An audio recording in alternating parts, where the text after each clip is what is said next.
Madam, ఈ పరాభవ నామ సంవత్సరంలో ధనుస్సు రాశి వారికి ఎలా ఉండబోతుంది అంటారు? ఈ సంవత్సరంలో ధనుసు రాశి వాళ్ళు కూడా అదృష్టవంతులనే చెప్పాలి. ఎందుకంటే ఈ రాశికి అధిపతి మనకి 7th హౌస్ లో ఉన్నారు. ఆయన చల్లని చూపు ఉంది. సో స్టార్టింగ్ ఆఫ్ దిస్ ఇయరే వాళ్ళకి ఏంటంటే ఆ పుష్ అనేది ఉంది. అంటే తొందరగా ఏ పనులైనా చేయగలరు, చురుగ్గా చేయగలరు.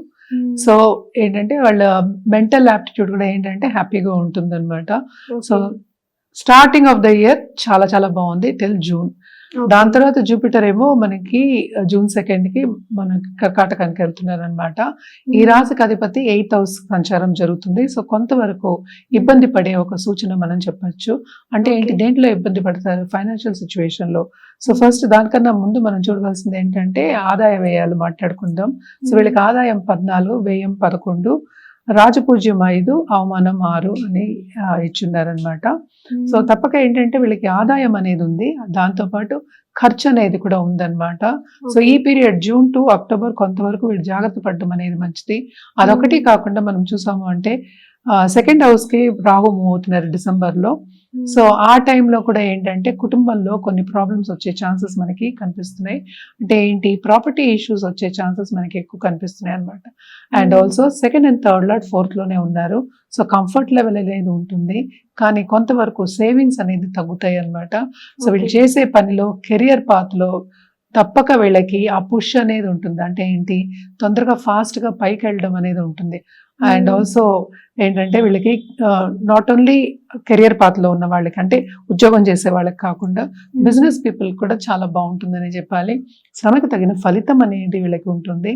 స్టార్టింగ్ అంటే చాలా చాలా బాగుంది. స్పీడ్ గా ముందుకెళ్లే ఛాన్సెస్ మనకి కనిపిస్తున్నాయి అన్నమాట.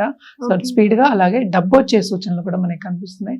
తప్పక ఏంటంటే ధనయోగాలు అనేవి బాగా కనిపిస్తున్నాయి.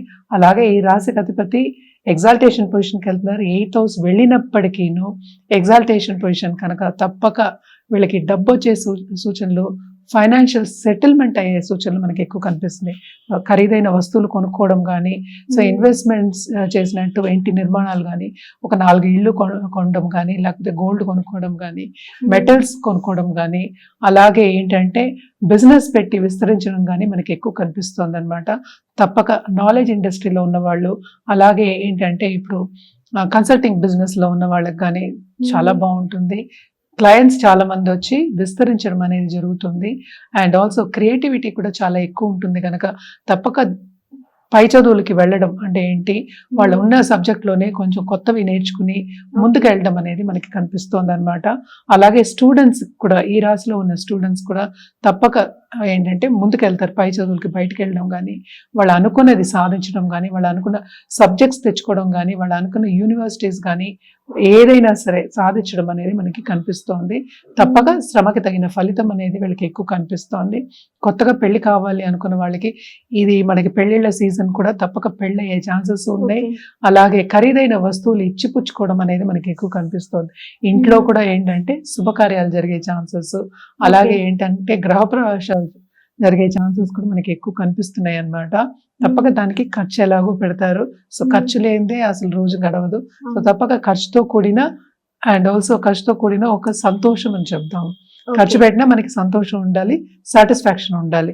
సో రెండు ఉన్నాయి ధనురాశి వాళ్ళకి అని చెప్పాలన్నమాట. హెల్త్ రీత్యా కూడా మనకి ఇంట్లో ఉన్న పెద్దవాళ్ళ హెల్త్ కొంతవరకు సెన్సిటివ్ అయ్యే ఛాన్సెస్ ఉన్నాయి.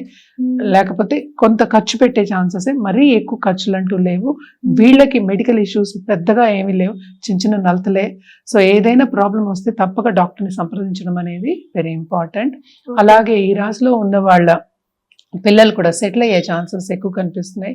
వాళ్ళు కూడా దూరపు దేశం వెళ్ళి చదువుకోవాలి అనుకున్న వాళ్ళని తప్పక సెటిల్ చేస్తారు, బాగుంటుంది. అలాగే ఏంటంటే వీళ్ళు గవర్నమెంట్ కాంట్రాక్ట్స్ రావడం కానీ, బిజినెస్ పీపుల్కి గవర్నమెంట్ కాంట్రాక్ట్స్ రావడం కానీ, లేకపోతే పెద్ద పెద్ద MNCs కాంట్రాక్ట్స్ రావడం కానీ, చేయడం కానీ మనకి కనిపిస్తుంది అనమాట. దాంతోపాటు లాభాలు తెచ్చుకోవడం మనకి ఎక్కువ కనిపిస్తుంది. సో పార్ట్నర్షిప్ బిజినెస్ తప్పక వీళ్ళకి విస్తరిస్తుంది. Especially anything in touch with government అనమాట. సో చాలా బాగుంటుందని చెప్పాలన్నమాట వీళ్ళకి. అండ్ ఆల్సో జూపిటర్ చూపు ఉంది కనుక తప్పక స్పిరిచువాలిటీ కూడా డెవలప్ అవుతుంది. ధర్మక్షేత్రాలు సందర్శించుకోవడం అనేది మనకి ఎక్కువ కనిపిస్తోంది. తప్పక ధార్మిక కార్యక్రమాల్లో చురుగ్గా పాల్గొని దానికి విరాళాలు ఇవ్వడం కూడా మనకి కనిపిస్తోంది అనమాట. అలాగే ఏంటంటే ఆధ్యాత్మికంగా గ్రోత్ అనేది కూడా వీళ్ళకి ఎక్కువ కనిపిస్తోంది, బాగుంటుంది అని చెప్పాలి. సో ఈ సంవత్సరం అంతా ధనుర్ రాశి వాళ్ళకి కొంతవరకు హ్యాపీ మంత్ కింద మనం తీసుకోవాలి. హ్యాపీ ప్లస్ సక్సెస్ఫుల్ మంత్ అంటే సాటిస్ఫాక్షన్ ఉన్న ఒక ఇయర్ కింద మనం, మంత్ కాదు ఇయర్ కింద తీసుకోవాలన్నమాట. సో తప్పక వీళ్ళకి బాగుంటుంది, ముందుకెళ్లే ఛాన్సెస్ చాలా కనిపిస్తున్నాయి, ఆపర్చునిటీస్ కూడా ఎక్కువ వచ్చే ఛాన్సెస్ వీళ్ళకి కనిపిస్తున్నాయి అన్నమాట. అలాగే బిజినెస్ పీపుల్ కూడా ఏంటంటే కొత్త బిజినెస్ రావడం కానీ దాంట్లో ఇన్నోవేషన్స్ చేయడం కానీ మనకి కనిపిస్తోంది. తప్పక ఏంటంటే మనం చూసిన నాలెడ్జ్ ఇండస్ట్రీ అంటే ఏంటి, ఒక ఇన్స్టిట్యూషన్స్ అనుకుందాము, ఇన్స్టిట్యూషన్స్ లో ఉన్న వాళ్ళు లేకపోతే స్కూల్స్ ఉన్న వాళ్ళకి చాలా బాగుంటుంది, బ్రహ్మాండంగా ఉంటుంది.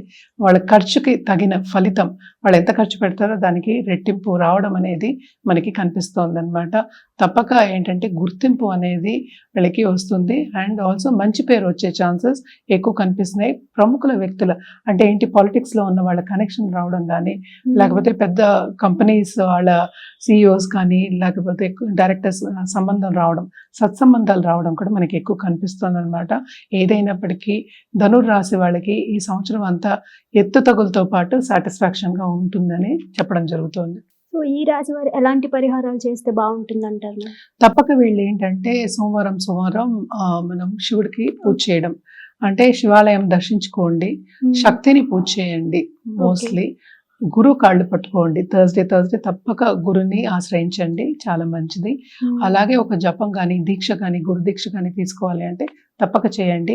వీళ్ళకు కూడా ఏంటంటే వ్రతాలు పూజలు మనం మాట్లాడుకున్నాం, అవన్నీ కూడా మనకి కనిపిస్తున్నాయి కనుక తప్పక ఆధ్యాత్మికంగా కూడా వీళ్ళకి గ్రోత్ ఉంది. సో గురుని మించిన ఇంకా దైవం లేరు. సో తప్పక గురువుని కొలవడం అనేది నిత్యం కొలవండి. నేను ఎప్పుడు నిత్యం చెప్తాను.